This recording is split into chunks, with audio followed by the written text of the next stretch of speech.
joining the meeting, we would like to ask you to type your name, pronoun, or organization or agency into the name tag, which I guess I haven't even done myself. So we do welcome you to go ahead and do that. And also, if you would like to type into the chat what brought you to this training today, that would be great. I'll give you a few minutes to do that, and then we'll get started.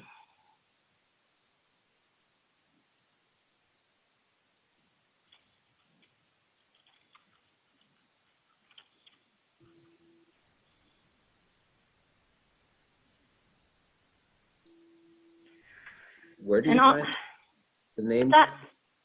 So at the top right corner of your video box, like where your face is or your name, there's a ellipses, the 3 dots. So if you click on that, you can go on the drop-down menu to rename, and then you should be able to add that information. Thank you. And great. And so also while you do that, if you do choose to answer the question about what brought you to this training, we'll give you another minute, and I'll go ahead and introduce myself. My name is Nahal Gogai, and I am the Environmental Justice Manager at ECDC. I guess I'll pass it to Yeshi. Hi everybody, welcome. So glad you're here. Really looking forward to this training. My name is Yeshi Sauls. I am BayCAN's project manager and co-lead of the Equity Working Group. Pass it off to my other co-lead, Phoenix. Hi, my name is Phoenix Armenta. My pronouns are they, them. I'm the Regional Resilience Manager for the West Oakland Environmental Indicators Project. Great, thank you. And yeah, it looks like people are filling in their answers, so I'm excited to look those over. And just to let you know, if you have any technical issues, you can either chat our volunteer, amazing tech support person, Sarah Church, directly in the Zoom chat. So it's Sarah Church, and I have her name is listed on this slide. And if anything happens where you get knocked off, or if you're not on Zoom, you can email her directly, and she will do her best to check emails and help you that way at sarah.church@acgov.org. So thank you, Sarah. And also, just to let you know, there is going to be a Q&A at the end of this training. So if you could please hold any questions until then, we would really appreciate it. We have a lot to get through today and want to make sure we have plenty of time for the 2 separate breakout groups for y'all to get to chat with each other. If you want to share any other thoughts or questions prior, you can also feel free to chat them straight into the chat box. So the BayCAN Equity Work Group serves as a community of practice for members to help one another, as well as a space for members to collaboratively determine how to further advance equity as a network and as a region. We meet on a bi-monthly basis and share best practices on embedding equity within our adaptation work, mostly through presentations and discussions.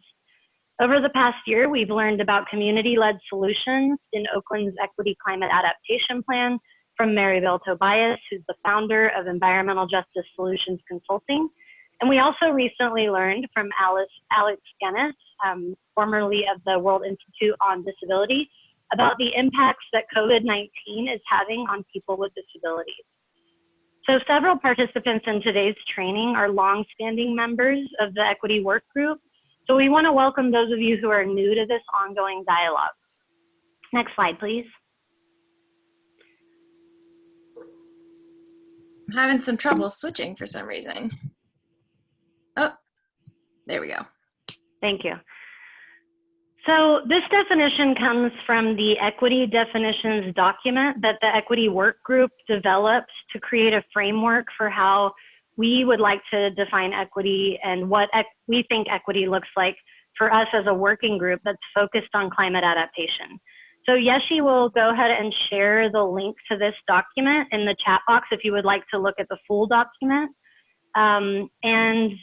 There's also a website that's called Racial Equity Tools, where they have a glossary. And as described on that website, even the most frequently used words in any discussion on race and equity can easily cause confusion.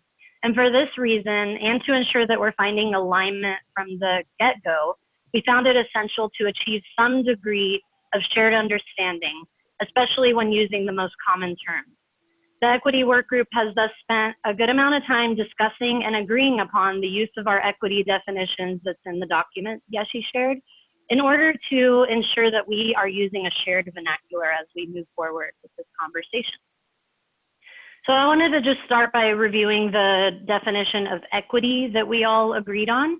And its equity ensures fair outcomes, treatment and opportunities for all people, ensuring everyone gets what they need to enjoy full, healthy lives. It is the process of reducing disparities that are systemically associated with social advantage and disadvantage. Next slide, please.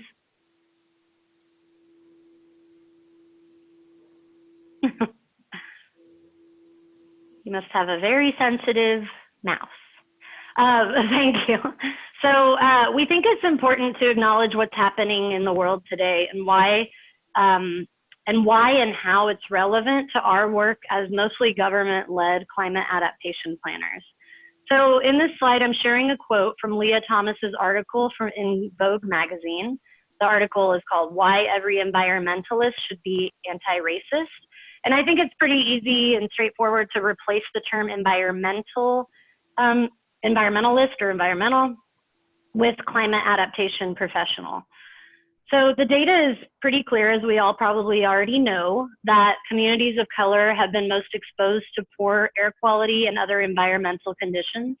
And our work as environmental and climate planners could either continue supporting this structural racism, or we could use our positions as planners and adaptation professionals to support the fight against racism.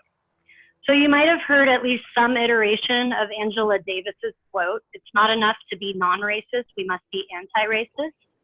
And while these terms are not in our equity definitions document that Yeshi shared, I'm going to briefly elaborate on what anti-racist means and how it differs from being non-racist. I think this is a critical distinction that should inform the equity work that you're doing in your agencies and organizations and at home. So being anti-racist simply is to fight against racism, which can look like advocating to amend or rewrite outdated racist policies and shifting decision-making processes to not only include Black and Brown voices, but to focus on those voices. In Ibram X. Kendi's book, How to Be an Anti-Racist, he explains that it's not enough to say I'm not racist or non-racist. Kendi says people constantly change the definition of what is racist so that it doesn't apply to them. By defining yourself as non-racist or beyond racism's firm grip, you're making it impossible to see how your own ideas, thoughts, and actions are indeed racist. So, for example, if you're a white liberal who considers herself not racist, but you refuse to send your child to a local public school because the population is predominantly African American, that choice is racist. The anti-racist position would be to at least consider enrolling your child and or learning about the disparities and inequities affecting that school in order to help fight them. So there's several disparities, and they do encounter, they overlap with our work, and the ones that overlap with our work are leading to both health and environmental crises that fall along these racial lines in communities across the United States. So if we want to understand how our work is intersectional with anti-racism, we can advocate for both the protection of people, and specifically people of color, as well as the natural and built environment in an equitable way. So thank you, Yeshi. I'm ready to start sharing the slides, and I'll go ahead and pass it to Phoenix from here to share more on equitable adaptation planning. Thank you. Thank you, Nahal. I can't see the slides right now. Did they? Yeah, I'm taking. Okay. I'm getting there. Sorry for the delay. Just wondering. Taking a second.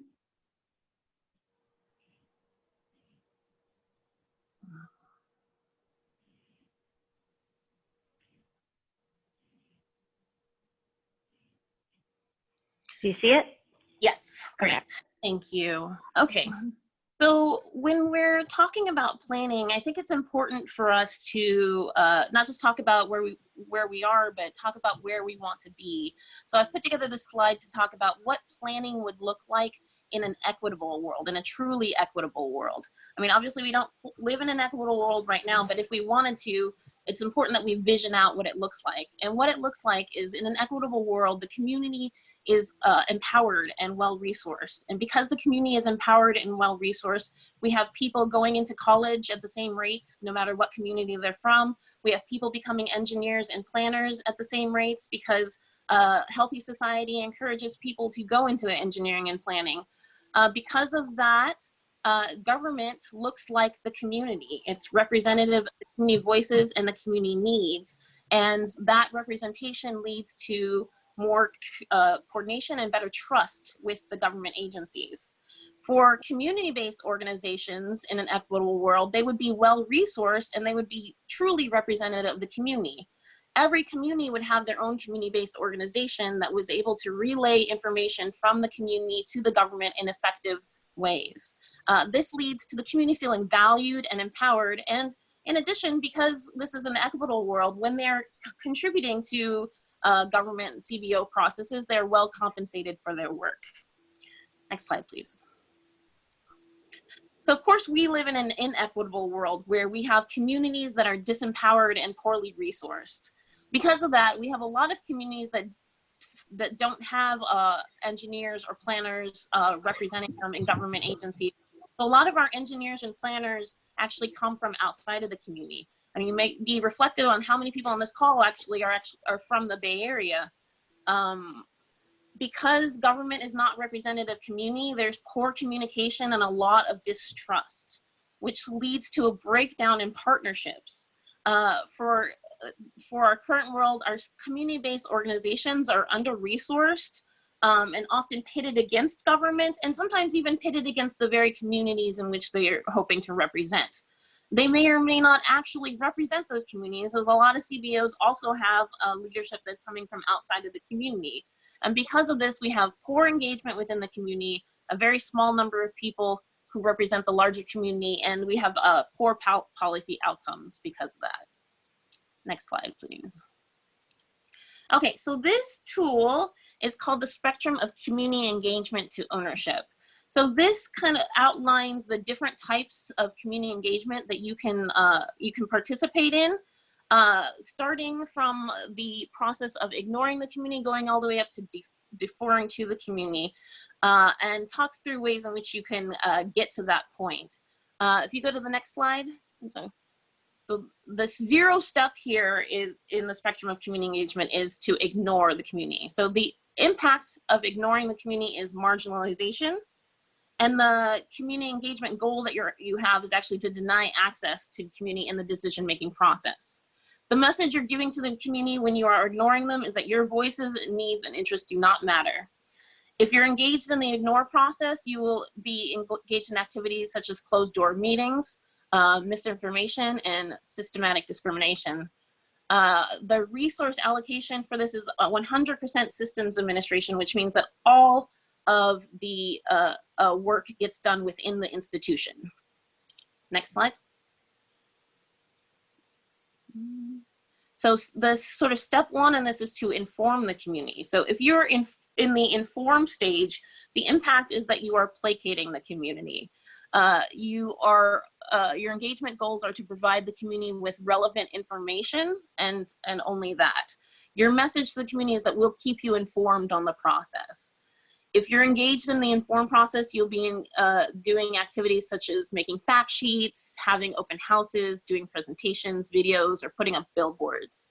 And this, in terms of resource allocation, is 70 to 90% systems administration and 10 to 30% publicity and promotion. The next step is to consult the community. The impact of consultation is a tokenization of the community. So you may be consulting them, but you may just be using them as a model to represent the entire community and not actually empowering them. The goals, community engagement goals, are to gather input from the community. And the message you're sending to the community is, we care about what you think. The activities that you'd be engaged with on the consultant stage is public comment, focus groups, community forums, and surveys. And the resource allocation is going to be 60 to 80% systems administration and 20 to 40% consultation activities. Next, we have the involve. And as we're going up the spectrum, we're seeing we're having a more empowerment of the community. The impact of the involve stage is actually giving the community a voice. Your goal is that you ensure community needs and assets are integrated into the process and inform the planning process. Your message to the community is, you are making us think and therefore act differently about an issue. If you're engaged in the involved process, you will be doing community organizing and advocacy, house meetings, interactive workshops, polling, and community forums.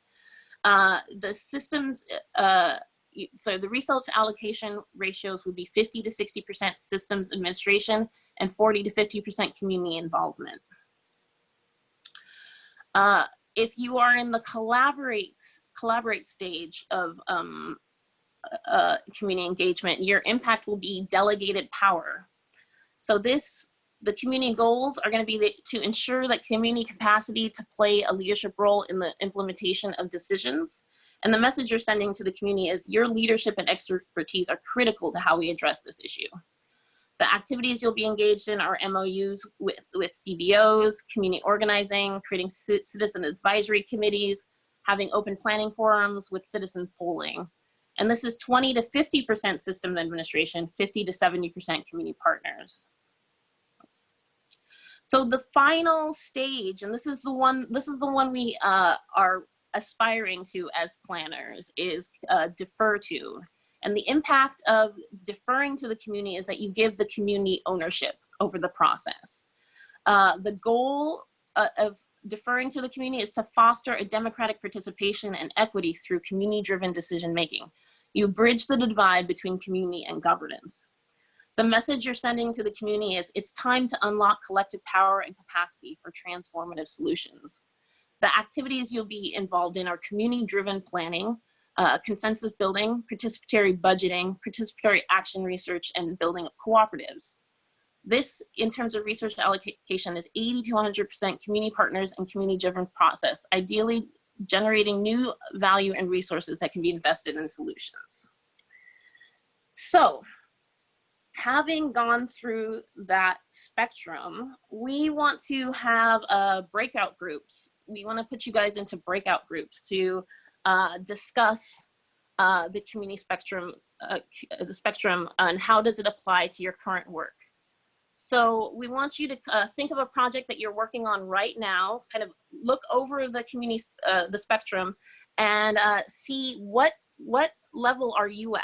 You know, are you in the inform process? Are you in defer to? And then discuss where along the spectrum you think your work should be given the time frame as on the campaign. Talk about how you can build a consensus on a goal and discuss what it takes to reach each goal. So apply it to your local context. Yeshi is going to be putting the spectrum into the chat, as well as the questions that you're going to be answering. Please, if you can, download the spectrum and copy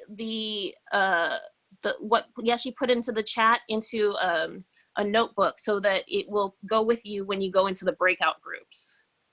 So I think Sarah is gonna put us all into breakout groups now. Before we do that, I just wanna make sure it's clear that, so these, what I just put in the chat may or may not save for you, depending on your settings in Zoom. And so just highlight the text for the questions and the prompt and put it in like the notes section of your computer or a Google Doc or just something to make sure that you have access to them during the breakout. All right. So any questions about that?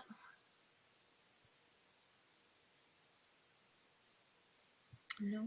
And I would love to add just thinking about how we are all working on different projects, and the point of this training is so much of just thinking about the ways that we can apply these critical frameworks to our own work. And it may not map directly one-for-one onto the work that we're doing, but it would be helpful to get as specific as possible, even if it's just choosing one project that you're working on.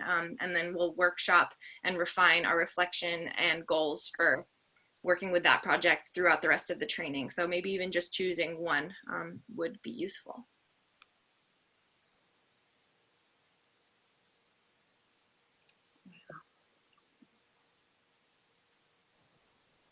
Are we ready for breakouts?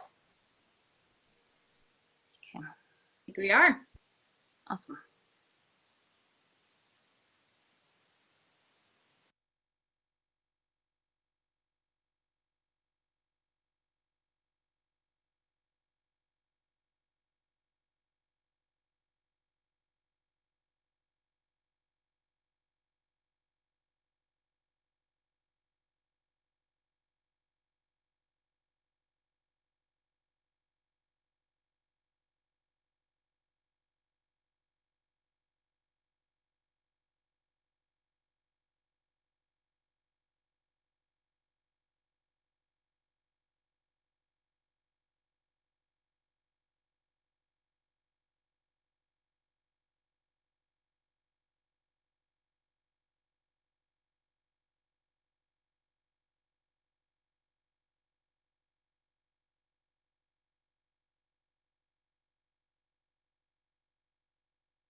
Hey, Miss, are you on? You're having trouble finding your group? All right.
Hello all. If you're just joining, many of the participants are in breakout groups.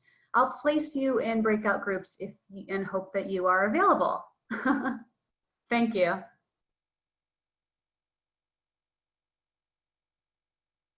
Hi, okay, thank you.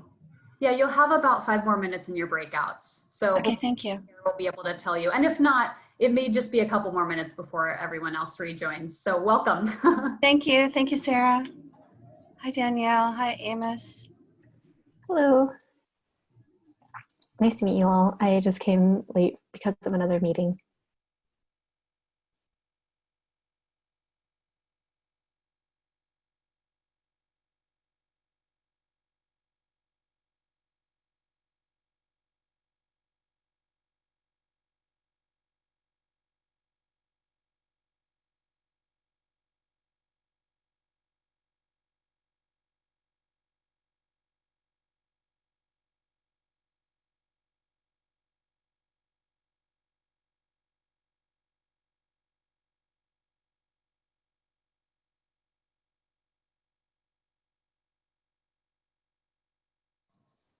Hello, Lucy and Amos. Are you on the line?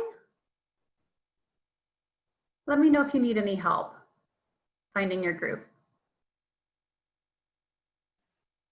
Hey Sarah, yeah, I saw a breakout room group come up and then I lost it. So I don't know. Oh, okay. You should be in breakout room 2, but let me see if I can. Okay, yeah, I see it. I see it on the thing. Yeah. Okay, I think you're by yourself though for some reason. So why don't I put you in a different group with someone who needs a partner?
Hi, Julia. Are you on the line?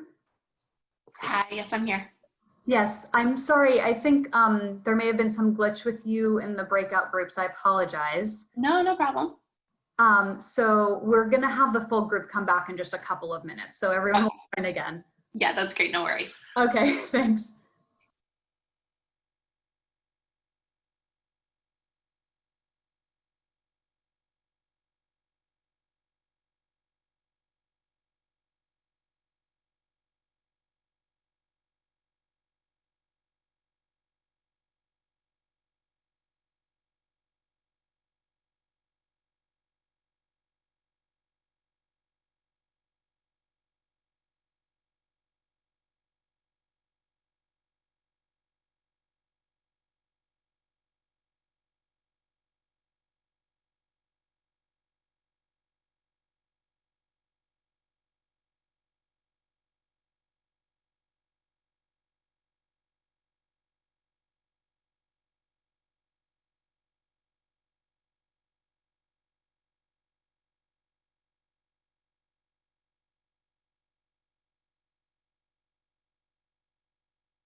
You should just be more. Ah. It's over.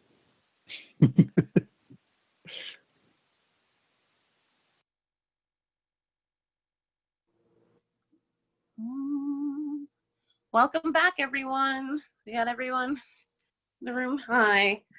All right, so you guys got to have your discussion, and I think we want to take a little bit of time and have some report back. If anyone had a particularly interesting discussion, wanted to share it with the group, feel free if you want to raise your hand or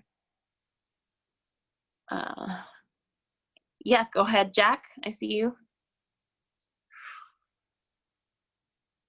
Oh, you're muted. Jack, you're muted. There we go. This was really revelatory to me. I love the chart because we talked about some of the things that we're doing in Marin right now, and I had gotten this sense that we're dealing with adaptation in an area, the Stinson Beach area, where eventually it's going to be nothing but water. And at the same time, we're working on our local coastal plan with the Coastal Commission. And that is a milieu that is kind of all difficult to balance all the different feelings. And I'd gotten this feeling that in terms of adaptation planning, that we as staff people, we as local government can't really answer the questions. They're almost existential questions. And they're, you know, to say, hey, here's an idea and we want you to do this. We think this would be good, is just not going to work. And what I was contemplating is, how are we going to get the people who are there and affected to develop those solutions for themselves?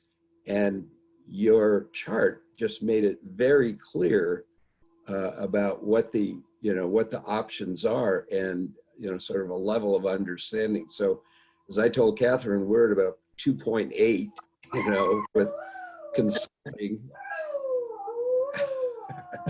About the dog.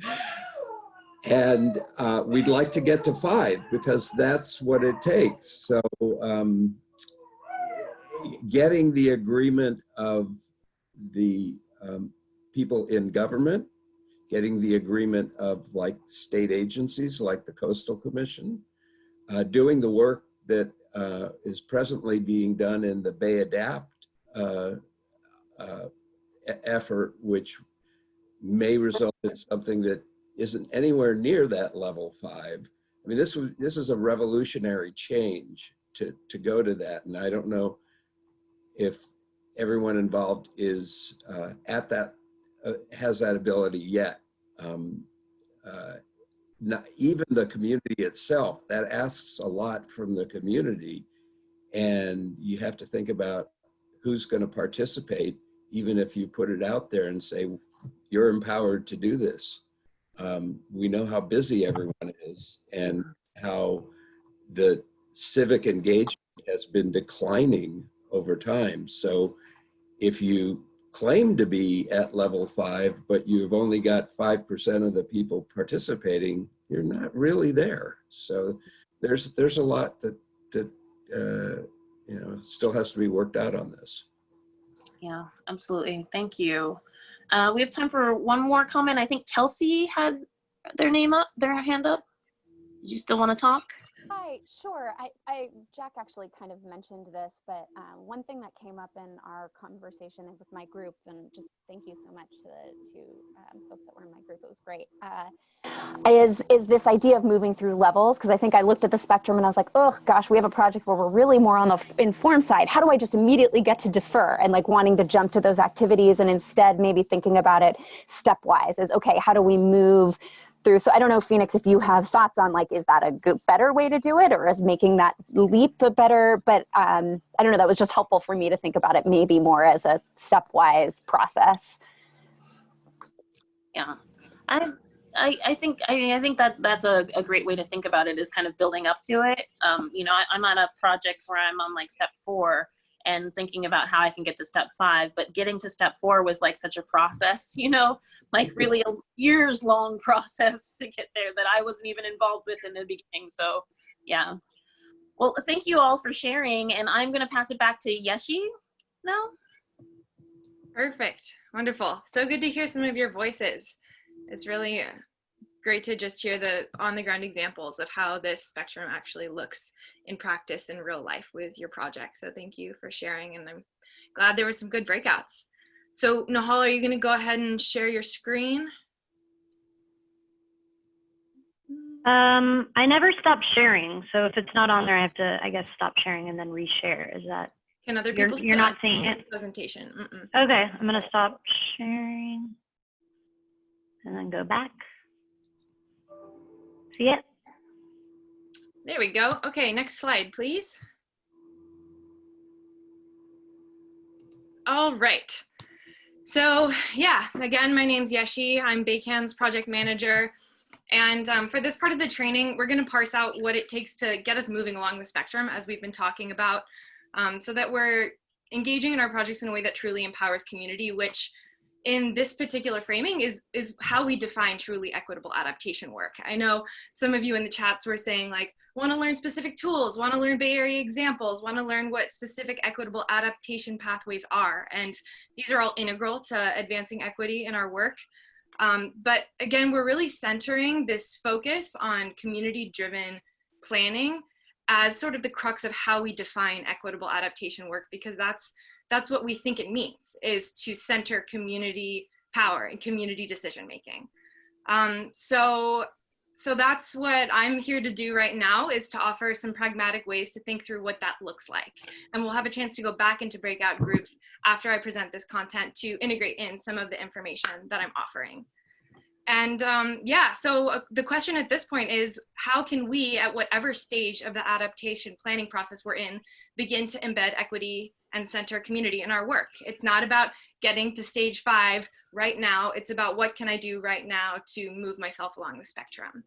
And a really helpful tool to get us thinking about this is the Urban Sustainability Directors Network, in partnership with Movement Strategy Center and many others, developed this really powerful guide, which includes what they call the Equitable Community-Driven Climate Preparedness Planning Framework.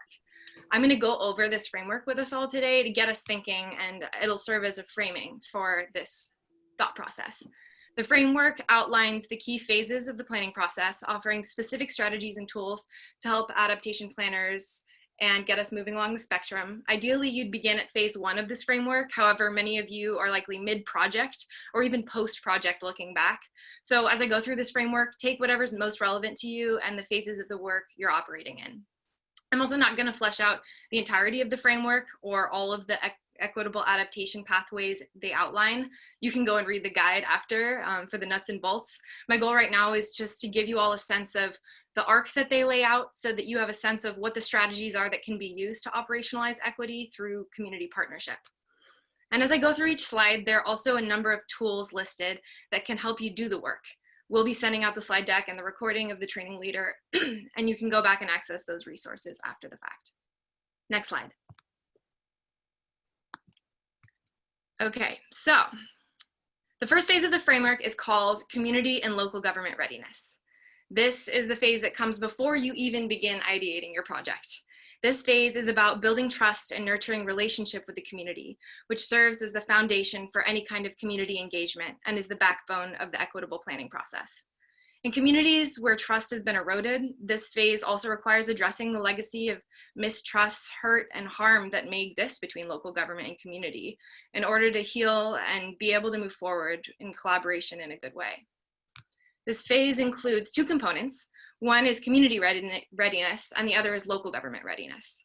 Local government readiness looks like doing internal culture building work, racial equity trainings, ensuring equitable hiring practices like Phoenix was talking about, cultural competency trainings, and whatnot to prepare them for the planning process. Similarly, frontline communities also need to be ready and willing to participate in planning. And this often involves trainings, education, outreach on what climate change is, risks the community may face, and the importance of resilience planning. This phase also includes community leadership development. Next slide. So once those relationships have been built and strengthened, you're ready to initiate your project. In the project initiation phase, the community and public agency define the community-driven planning process and identify appropriate engagement and empowerment techniques. Many processes and actions can be used to ensure that the project is co-created and co-owned by the community. One of the most important outcomes of this phase is the establishment of a shared decision-making structure and a defined set of expectations for involvement and participation in the planning process with the community. You can use tools to help you define these expectations, like project charters or partnering agreements. And Phoenix is gonna actually be presenting how to use one of these tools that they developed at West Oakland Environmental Indicators Project called, the partnering agreement. And they'll show you how to use it later. An important aspect of this phase, as well as the rest of them, is ensuring that you compensate community members for their time and also offer them resources like childcare and meals. These things should be provided at all community meetings if possible. Next slide. Okay, so phase 3 brings us to data collection and analysis. This phase includes making sure you understand the disproportionate impacts that climate change and adaptation projects have on a community, as well as ensuring that the process by which you collect the information itself is inclusive of community expertise and knowledge. This step consists of a shift in who are considered experts and what information is considered valuable to the planning process. It's a fundamental shift in understanding of how we value knowledge. In this phase, you should work with the community to collect data on things like historic hazards and community assets, specific exposures of residents to climate change, social vulnerabilities, adaptive capacity, and disproportionate climate risks. To enhance community engagement in the data collection and analysis process, you can use things like community-based participatory research methods and other mixed method approaches to ensure that community knowledge is embedded in the data you use to initiate your adaptation planning process. A myriad of other community vulnerability mapping tools also exist out there, and they can help you with this phase, and we'll actually be going through one specifically that we find especially useful, developed by BCDC, the Community Vulnerability Mapping Tool, and Nahal's going to demo that for you in a later part of the training. Next slide. Okay, so phase 4 brings us to visioning and alternatives. Before identifying specific adaptation pathways, the next step is to develop guiding principles and visions for the plan overall. These principles should be developed in concert between the community and local government and expanded to develop a vision that integrates goals related to equity and resilience. Some ways you can do this, there are a lot, but some of them include conducting visioning sessions with community members and groups, then translating that vision into developed community plan with specific adaptation actions, into evaluation frameworks, or into indicators for evaluation. It's also important to examine in this phase basically the alternative planning scenarios and understand the unintended inequitable consequences of adaptation pathways during this phase in order to prevent inequitable outcomes in the plan you produce. Okay, next slide.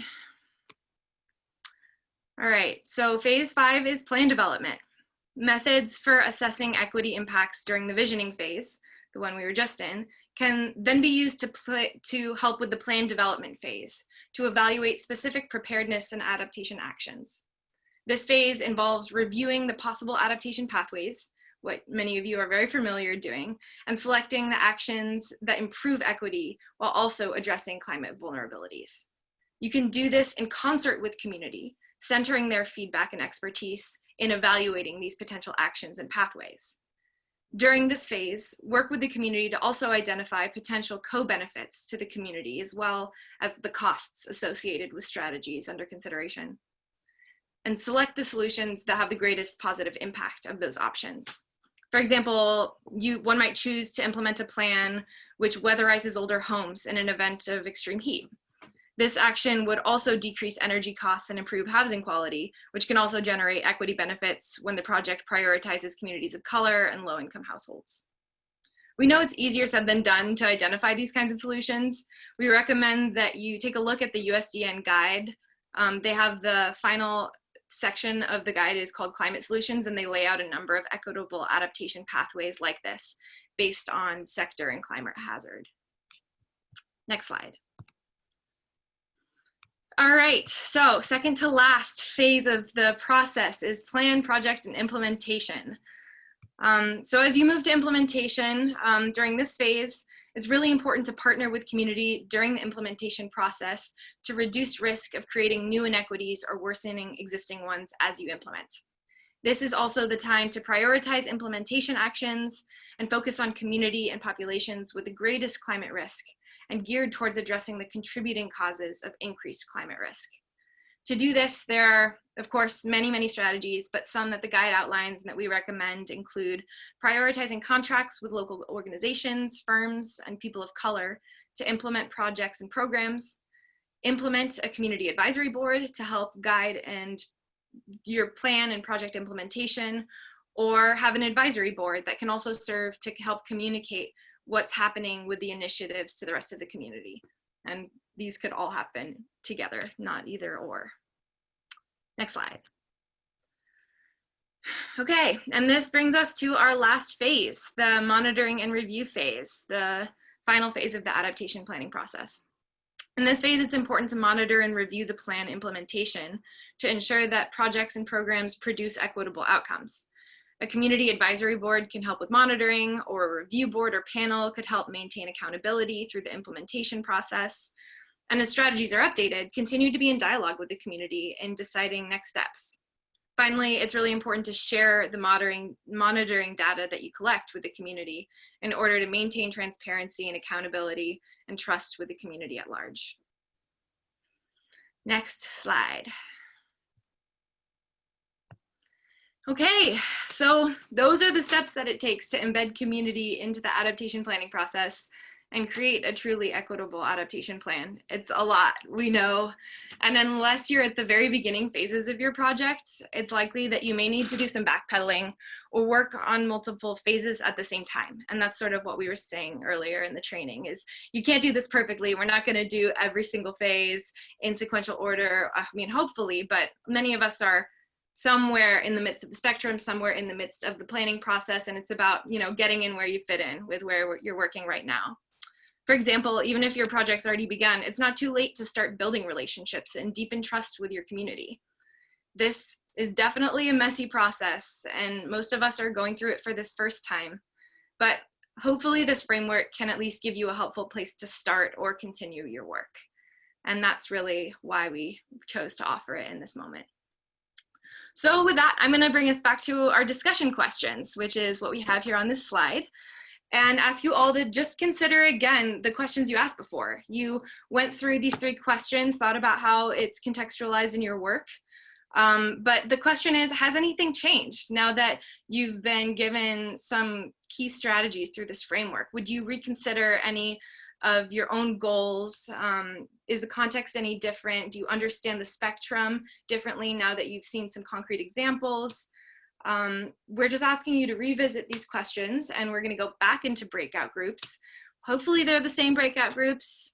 Fingers crossed. If they're not, then just reintroduce yourself to, or introduce yourself to who else is in the breakout. And yeah, just think about what new has come up for you after learning more about the adaptation planning framework from USDN. All right, Sarah, can you break us out?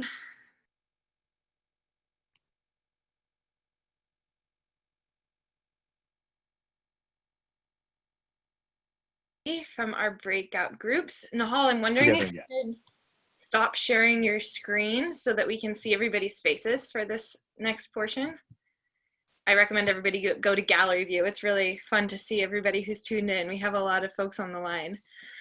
Yeah, welcome back. Hope that that was a useful breakout discussion. We're gonna have time for 2 more report backs like we did before. So get thinking about if you have something to share with the group. And before we do, I just wanted to name, I know that what I just shared was a lot and probably an inundation of information, especially for those of you who haven't read the guide before. And we as facilitators were in our own breakout just now talking about how it is a lot. And that's sort of the point, is it's a lot of information, but this is a lot of work, and it's probably going to take our entire careers to reach, you know, level 5 or get to the kind of change we really want to see in doing truly equitable adaptation work. And just to give ourselves room to be overwhelmed, but also to think about the small ways we can begin making shifts. And so we wanted to give you the expanse of the guide and the overall scope of what this work looks like. And the rest of the training, we're going to be looking at more specific tools and more specific ways in your different parts of the different phases. You can take, you know, technical tools and specific guidances to help us move along the spectrum over time, you know. And this is really a cultural shift. This is not a one project we're gonna get there type of work. And so just wanted to say that as sort of a general framing for the last 40 minutes of our training. So with that, I would love to hear from anybody who would like to share anything interesting from your breakout. Please raise your hand and I'll call on 2 different people. And if you don't know how to raise your hand, you can also just go like this if you're on a screen, and I can also just look for you. All right, not seeing anybody raising their hand. Wait, I see something in the chat. Nope. Looks like Bill Smith has his hand raised. Okay. Just making sure I'm seeing everybody's hands. Okay, sure. Yeah, let's hear from Bill. I just wanted to comment on Alameda's carp and how that played on the spectrum. It depended which section of the carp you were talking about. So on the social justice part, the city involved through CASA, a number of people listened closely, and I would say that went all the way up to number 6, be collaborative, and that was one of the strongest sections of the CARP that we had. Now we had on the other end, there was one thing that the city chose to ignore, and that was a discussion of managed retreat and including that in the list of alternatives, and that was important. And as I commented to somebody else before, if you look through the report, managed retreat is in the report in the glossary, but it's not discussed anywhere in the text, even in the appendices.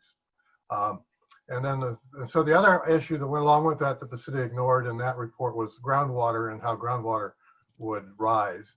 That was more or less a technical oversight.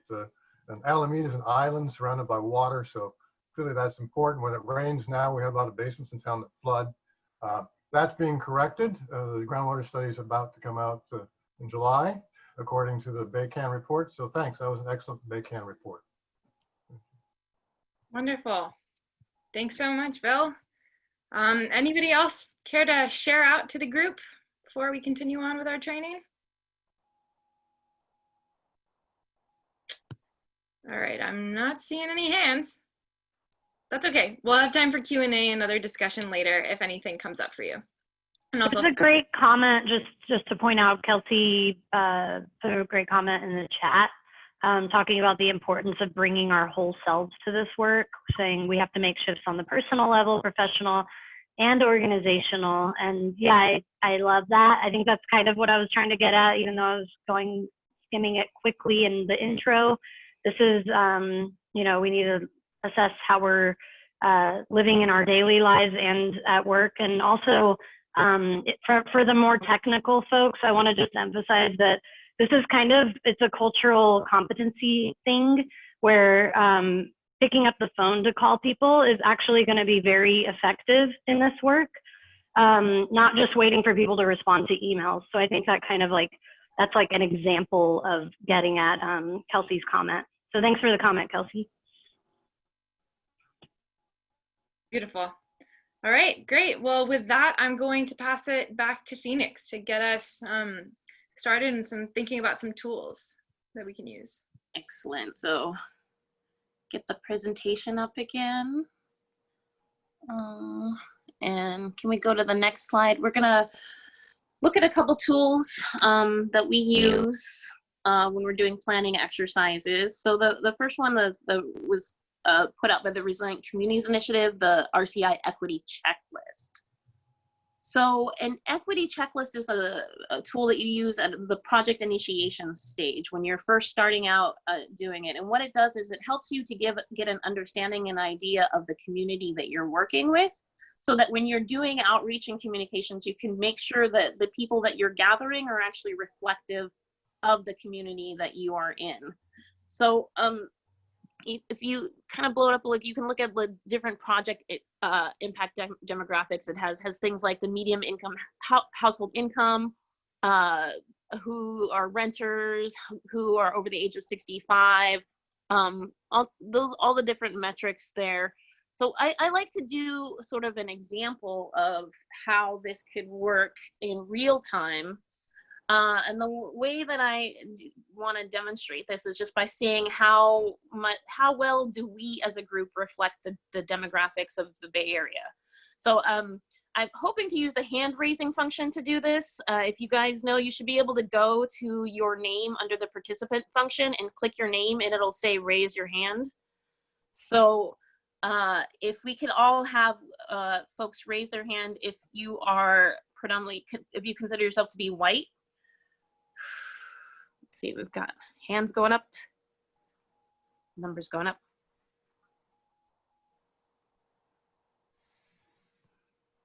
Keeps, okay, we're at 13, 14, 15. So we have about 60 people on the call. Okay, so ask a question about how do you raise your hand again. Go to the participant function and click on your name. And then underneath your name, you should be able, when it comes up, you should be able to hit the raise your hand function. And look at the number of participants we have right now are 48. And that means, and so far we have 22 people who have raised their hand. So we're almost getting to half. Wait, no, that's. Phoenix, I'm not seeing that function for me. This is David. Sorry. Under more, all I have is rename, and then I have mute. I may be missing it. It's actually under the whole participant list on my screen. So you have to look at the bottom of the participant list. It wasn't working when I clicked my name either. Just. Oh, okay. Hopefully. Okay. Hopefully that helps. Okay. So. Yeah, raise my hand. Okay, great. So we're at 25. So more than 26. We've got more than 50% of us are white on this call. Okay, so how many, we're at 27. Okay, keep going back and forth. So how many folks, we can put our hands down. So how many folks are African American or Black?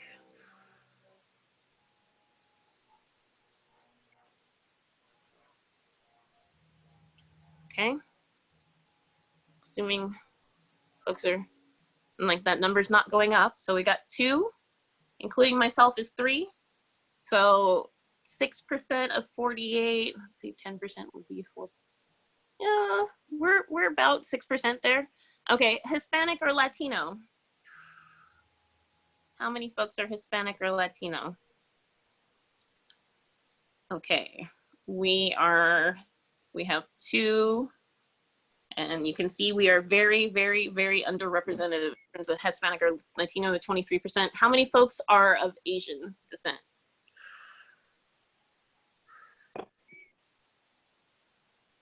Six.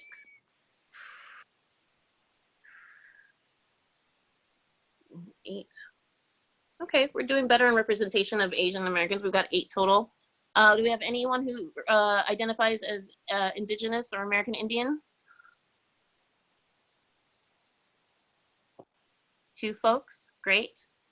Okay, we're doing well on that. Pacific Islanders.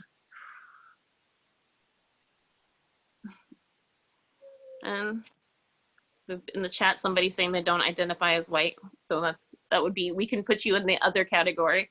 And then any people who are 2 or more races. And that would include myself. So that's 3 or 4.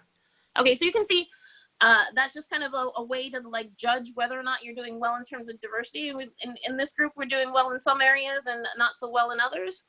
I would encourage you all to make this an automatic function that you do when you go into any sort of group. Whenever I walk into a room, especially when I walk into a room where like I've done recruitment and I've tried to get people, instantly what I'm going to look for is like, okay, how many people have I gotten from the African American community? How many people are in the Asian community? In my head, I have an understanding of what the demographics are of the Bay Area. And then when you're doing this, you want to make sure that you use the demographics of the most specific area you have. So I use the Bay Area because this is a Bay Area regional group. But if we were working on something specifically in Oakland, I know that these numbers are going to be completely different. If I'm going even more specific and I'm working in West Oakland, that's going to be completely different from the city demographics and shifts. So I want to make sure that I use this tool specifically for the area and region that I'm working in. Okay, next slide.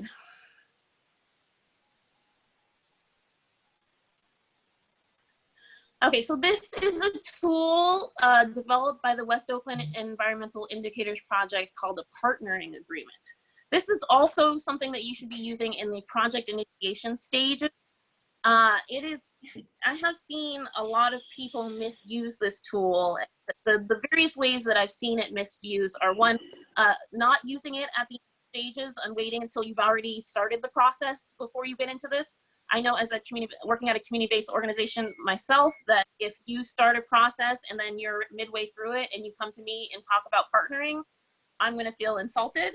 And I'm going to feel that that process was not equitable because I was not included from the beginning, or our agency was not included from the beginning. So this is something to start at the project initiation process. And the reason why you would use this is it helps when you have two groups of disparate power working together. So as we know, government agencies tend to have a lot of power, they have money, they have resources. Community-based organizations tend not to.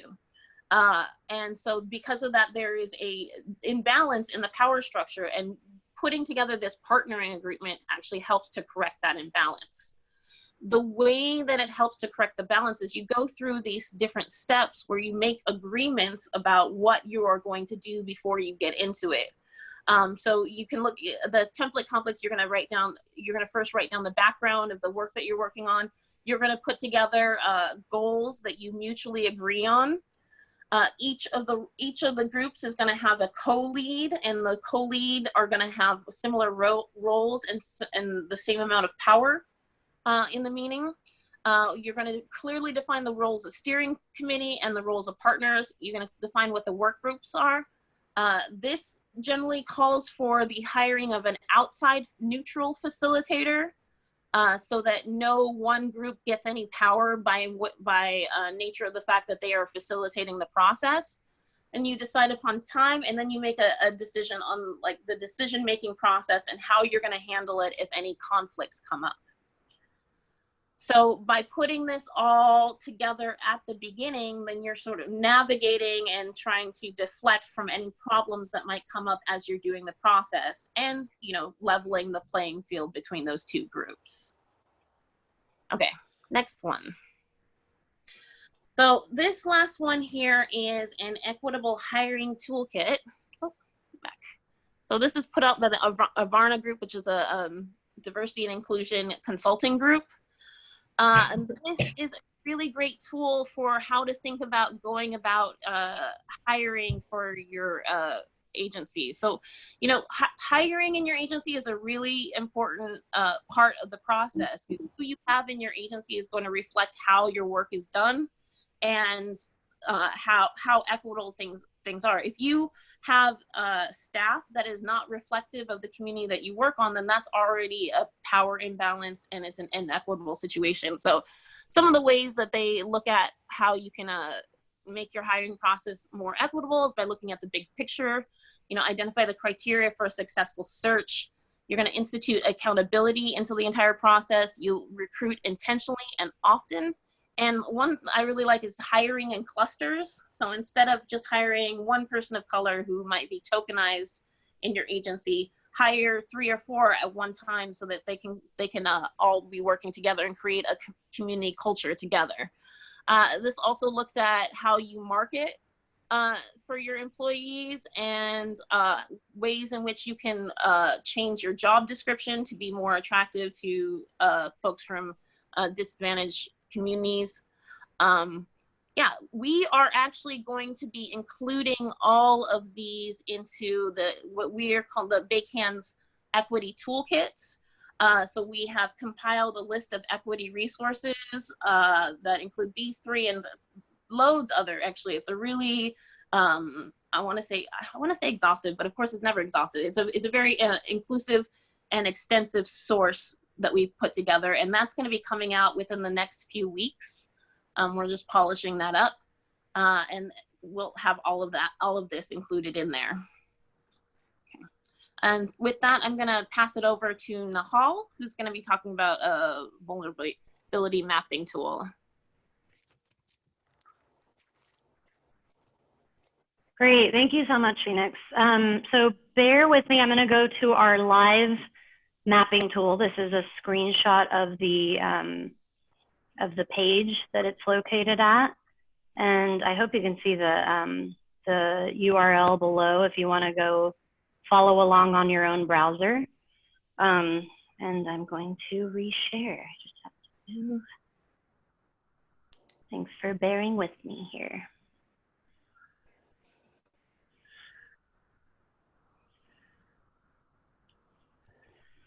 And I'm also going to ask you if you can you see the my Chrome window with the vulnerability mapping tool page on it? Yes, I can see it. Okay, wonderful. So, sorry, 1 second, just getting one more thing ready. This will help you have time to digest all the wonderful tools Phoenix shared. So, so these tools were developed by leveraging the work that was done with the Adapting to Rising Tides program that reviewed the socioeconomic and contamination indicators that reduce a community's ability to plan for or recover from a disaster. And the goal of these mapping tools is to provide community vulnerability information to a variety of audiences, including community members just learning about this mapping effort, BCDC staff that are reviewing permit applications, and project applicants designing outreach and engagement around development proposals. And so we want to have multiple entry points for this information. So as you can see on this tool, there is a learn function. So you can go straight to the learn function if you're kind of new to these kind of interactive mapping tools. And this is the first entry point, and it's the learning section. So we use images, interactive maps, and other tools to teach concepts about environmental justice, BCDC, the Bay Plan amendments, the social and contamination indicators, and other indicators that contribute to vulnerability. And so I'm going to go into the explore function. It's an interactive map that is really geared at people. It's geared at people to explore the community vulnerability around the shoreline and discover community characteristics. So I'm going to agree to the terms here. And so this is where we can look at the indicators. So we're using indicators as mentioned from Adapting to Rising Tides, and those are specifically from data that's from the 2016 American Community Survey. So we use 12 indicators such as housing status, age, people living without a car, non-English speakers, etc., by block group, and calculate the vulnerability based on and rank them as medium, or I guess moderate, high, and highest social vulnerability. And just to let you know, the 2018 American Community Survey data is going to be uploaded to this mapping tool this summer. So once you're more familiar with the data, we envision you being able to go through this interactive map to explore specific parts of the shoreline. And right now, this tool is being primarily used by BCDC staff and project applicants to help us identify where additional outreach and engagement should occur and how that outreach should be tailored. So we have at BCDC, we have new environmental justice and social equity policies that are going to require permit applicants to engage if they're working at anywhere near what's considered a socially vulnerable community. They'll now have to engage those communities on a deeper, more meaningful level. And we have this tool available. So for example, if the community is mostly Spanish speaking, we would require them to conduct their outreach in Spanish, for example. So I'm going to go ahead and type in as an example, a address of one of our community partners in East Palo Alto, and it does auto-populate the address, which is pretty great. So I'm zooming in here to this block group for our community partners at Nuestra Casa's office space, and I'm going to zoom out so you can kind of get an idea of where they're located and the different types of shading that we have available. So the highest social vulnerabilities, you can see that they're right on the edge there of highest and high social vulnerability block groups in this area. And so if you click on that block group, I'm not sure how well you can see this, but I'll try to read it out to give you a good idea. So it's highest social vulnerability, and the next indicator that we tried to highlight is the contamination vulnerability. And this group is actually lower on that level. we list the social vulnerability indicators that are in the 70th percentile. So you can see here it's quite a bit of the indicators are in the 70th percentile. And then there's a few that are also in the 90th percentile. So that's low income, single parent families and communities of color. And then we point out the renter occupied household rate, which is 70%. Very low income rate is 62%. Populations under 200% of the poverty level rate is 42%. And so I'm not going to read all of these, but I did want to point out that as far as the people of color rate for this block group, they're all the way at 97%. So we also have data from Cal EnviroScreen. The Cal EnviroScreen score is included here. We also have information from UC Berkeley's displacement typology, and it's showing that there is ongoing gentrification and displacement happening here. And I do recommend that you look into this and explore every time that you use a project or that you're planning a project. I really think this is a helpful tool, and it's pretty new. It's a new tool, so our GIS staff at BCDC are refining it according to user feedback.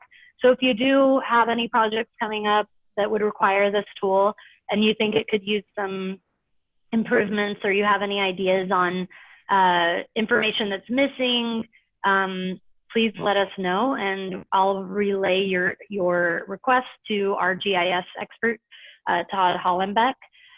Also, this is a very quick overview of this tool, and I'm sure that Todd, when he's back from paternity leave, would be more than happy to do a more in-depth training on this tool. So just let us know if you would be interested, and I'll see if we can get Todd on a future agenda.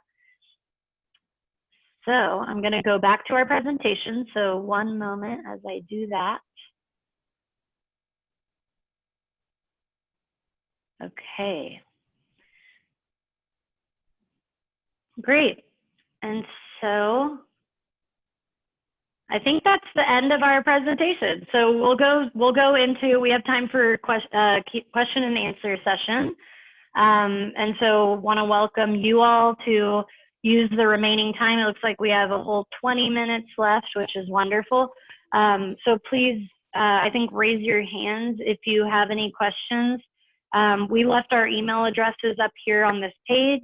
And if you're not already an equity work group member and would like to be, we encourage you to reach out directly to Yeshi Sauls at her email address listed here, yeshi@baycanadapt.org. And she will, actually, I'm going to pass it to Yeshi to explain the process of joining the equity work group. Do you want to share a little bit, Yeshi, about? So Nahal explained who we are at the beginning of the presentation, but if you're not already technically a member of the working group, but you are a member of BayCAN, which means that you work for a jurisdiction or an organization that is a member of BayCAN, you and anyone in your organization is welcome to join the working group, and the more the merrier, really. So if you're interested in joining, yeah, just reach out to me and we'll get you on the listserv, and you can tune into meetings. When we are able to meet back in person, we meet in person every other month and have presentations and discussion groups, and sometimes we pair up and have accountability groups where we check up on projects together. And yeah, it's a really strong and beautiful community of practice that we've developed. And yeah, we are going to be entering into a new phase of the working group coming with the beginning of the next fiscal year. We are very sadly saying goodbye to Phoenix as our co-lead of the working group, but Phoenix will still be continuing on as a participant.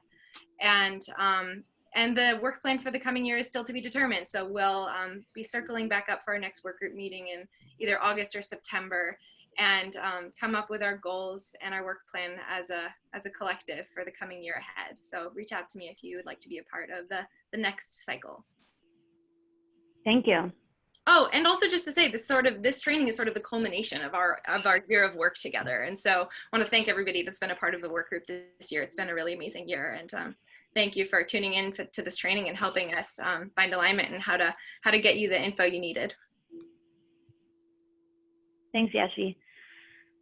Okay, so do we have any questions or any comments that people want to share? We have about 15 minutes to chat. Any reflections? There are a couple comments from Heather Dennis in the chat. Great, thank you. I think that's a great idea, Heather. Heather is saying, asking if BCDC could expand the scope of the model that I just reviewed to include the full Bay Area, including the outer coast. And so, as Heather knows, because Heather is a former BCDC staff, that is beyond our jurisdiction. But I agree with you that it would be a really excellent tool. And so maybe we can partner with BayCAN on developing that piece of the tool potentially. Can I jump? No, I just actually messaged our GIS person, and the community vulnerability mapping data does include all 9 counties. It's just our flooding data that's specific to the Bay, but the tool you just showed includes the full 9 counties. So if you don't see something out there, that means that it's... I don't think that's true. I've dived very deeply into it. I mean, I'll follow up with Todd, but yeah. I'll follow up with Todd, but I have poked significantly around in that data and have not found the outer coast to be included. And the planning division does have a habit of going beyond BCDC's jurisdiction. So anyways, I would be happy to help with that. I just think it would be, I mean, basically we've thought about, or I have thought about just recreating it for the outer coast of Marin because it does have really valuable indicators that other tools do not. And I think it would just be a great opportunity for consistency of vulnerable community data that has these critical indicators across the region. And there's 4 counties that have outer coasts. Yeah, thank you, Heather. We'll definitely relay that to Todd and other GIS staff and see what's possible. So I think, I'm not saying, I see that Jack has commented that he has his hand raised, just making sure I don't see anyone else. So yeah, actually Hannah has her hand raised. I'm gonna go to Hannah first, if that's okay. Thank you. I'll try to be more terse than usual. I will follow up by, I'm trying to get to do some commenting, you know, and try to give feedback in writing. But I think one of the things I just wanted to elevate that I'm struggling with, and I apologize if I missed things because I was having a lot of technical problems today, is there's like the RFP and purchasing process that that really, you know, gets into play at the beginning of a project, and it's very difficult to be sure that you're going to get the right organizations that would meet the need through that process. And then there are also further down the line, when decisions are being made in a government context, you get into these like statutory requirements and jurisdictional issues, as well as things where elected officials have to make a decision. And so I'm really interested in like working out the kinks in those areas that seem to often be the challenge. So any guidance on that, any resources, anybody who wants to talk about it or think about it together, I'm all in.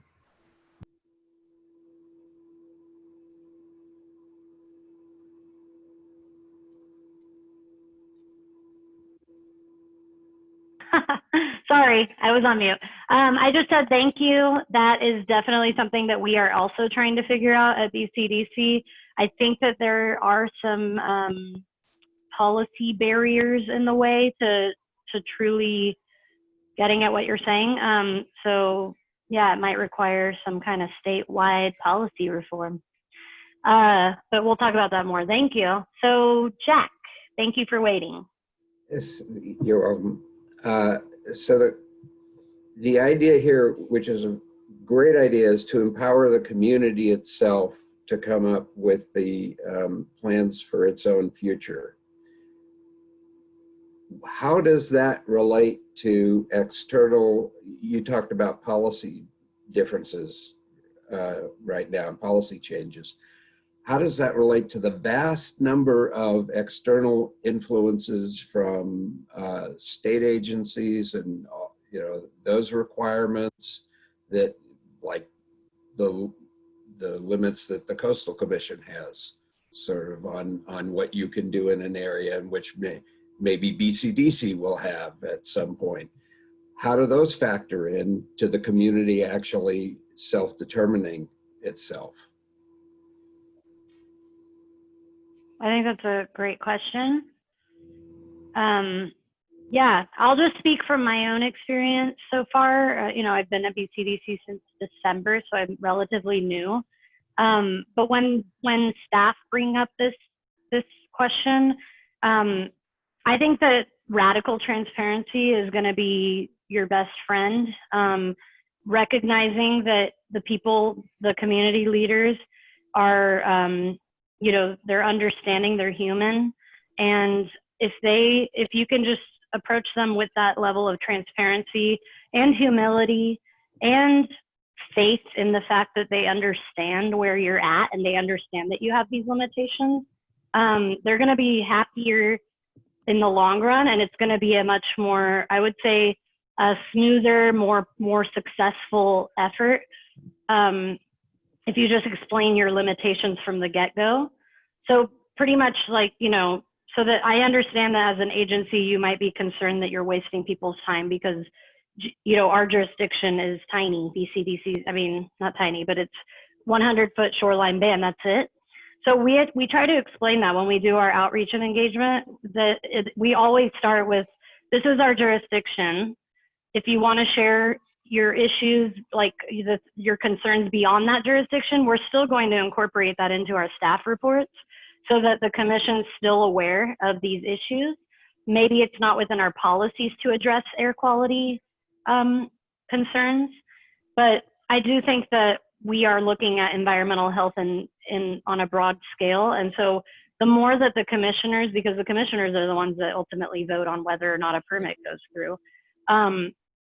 So I think that the more the commissioners know about that community, the better. So, it's kind of this ongoing dialogue, and it's coming from a place of understanding that they might be providing information that's outside of our jurisdiction, but I personally do everything in my power to connect these groups to the correct agency that might have more authority over the specific issues that they're talking about. Is that helpful, or does that get it? Well, it's actually the opposite of what I asked, which is you deal with the restrictions and rules and everything that all those agencies have that affect the community. Like if you could box that those things put around what the community can do, how does that get, and again, if we're trying to change the way that we are doing things to be more inclusive, how do we get those other agencies to acknowledge that, validate it, and do the same? Yeah. Just to finish, I guess, to continue my thought process now that you've clarified, I do think that the way that we're working with our permit applicants is we're trying to guide them through the process without I guess triggering any policy barriers as much as possible. So I think it's a matter of educating, permit applicants that community groups are more than capable of helping design these, parks or what have you. And I think, your question is something that we're all grappling with and we're all trying to answer together. But I think that as BCDC, when we see that a community-based organization has been selected as a contractor with a developer to do the meaningful community engagement, that enhances our confidence in them understanding the environmental justice policies of BCDC and keeping aligned with those.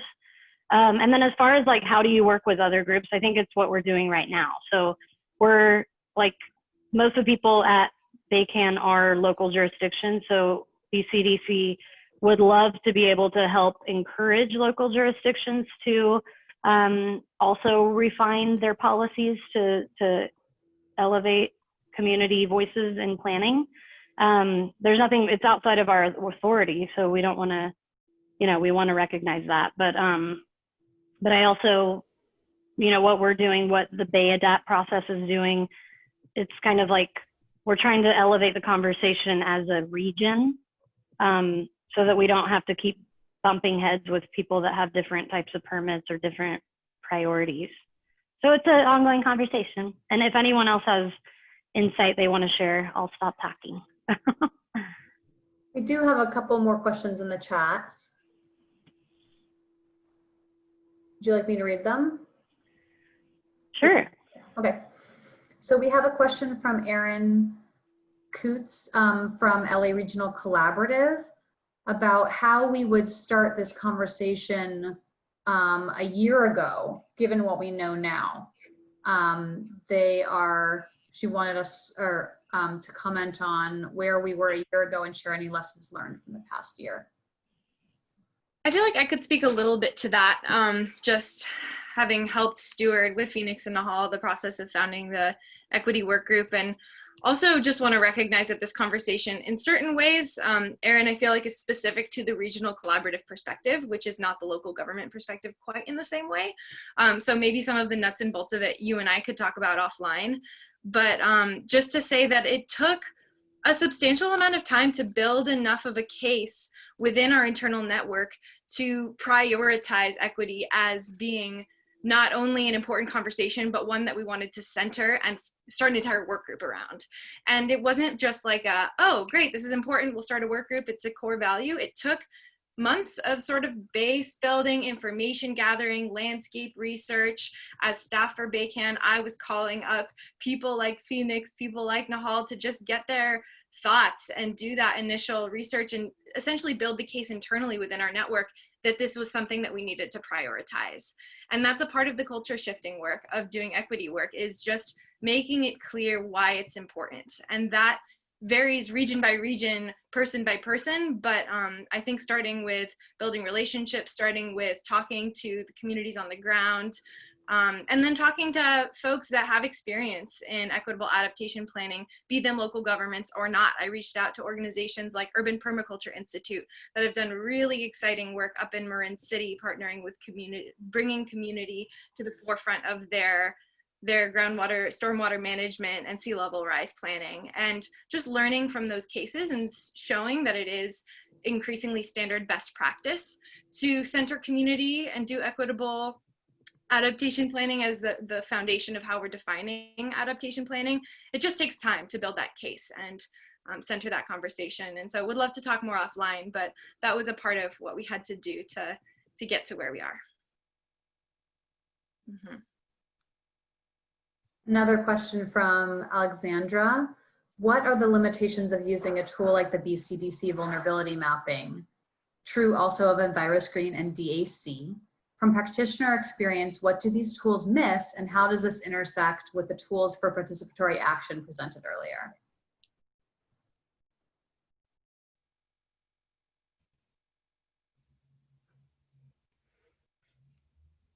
I would open that up to anyone who's used the tool.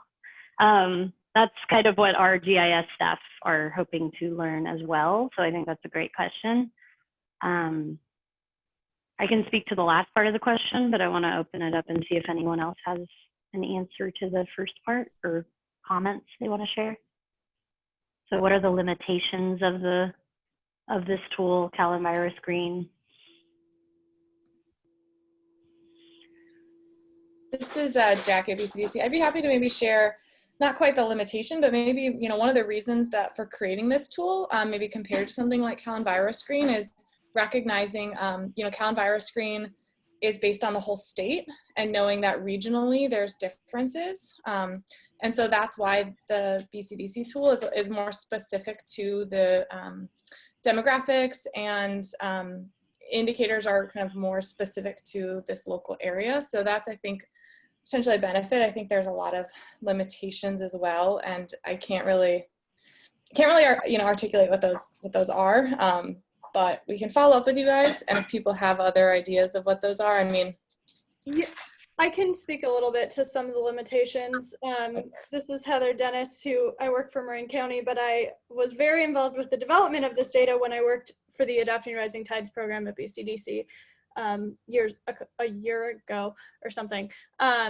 So, I mean, it's a model. So like any model, there's limitations. The saying of all models are wrong, some are useful applies to every model that you experience. As Jackie said, different models like CalEnviroScreen or the water resources one or the BCDC one look at different indicators, and the BCDC ones were vetted through community involvement and outreach with Bay Area community-based organizations. But because it's a model, we couldn't include 50, there was probably 100 indicators that people thought were important to consider in this model. We were only able to consider 12 because if you consider all 50 or 100, it gets mushy. So like any, we weren't able to look at every single indicator.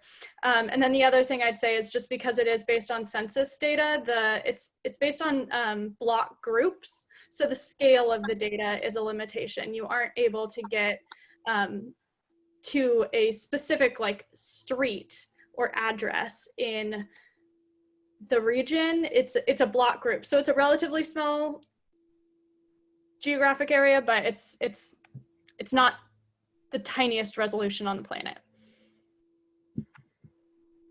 Thank you, Heather. And I'm going to keep the answer to that last part of the question brief from my perspective, which was how does this kind of like this tool or other tools like it intersect with the participatory action tools that were presented earlier. I'm just going to say that I'm working with BayCAN, and I think I'm tangentially working with more than with other people on this call on a community-based organization matchmaking database /map that I'm not sure where that will exist exactly yet, but I do see the importance of recognizing what organizations are already working in these areas on environmental justice advocacy, what projects already exist that are being community-led, and how to elevate those and leverage those organizations' efforts. So I'm hoping that we have something ready to present at a future webinar. Thank you. I want to pass it to Yeshi to wrap us up if you want. Yeshi, please.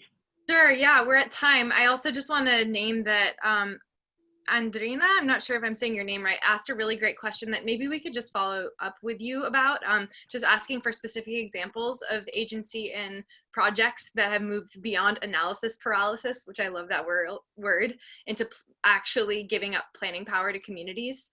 That's such a big one. Thank you so much for asking it. And maybe we can follow up with you with some specific examples and others can reach out, just because I want to honor folks' time and that we're at 12. But yeah, if someone wants to plug into the chat specific examples that they're thinking of, that would be great. And just to say, yeah, this has been a really wonderful training. Thank you all so much for tuning in and for participating. It's been a really rich discussion, and there has been so much expertise shared, and really appreciating this opportunity to come together as BayCAN and beyond to brainstorm and continue to deepen this work together. So thank you all so much for joining us today. Great. Okay, and with that, I'm going to close us off, and I'll save the chat to make sure we get the resources to the folks who need it. Thank you. All right. Take care, everybody. Thank you. Thank you.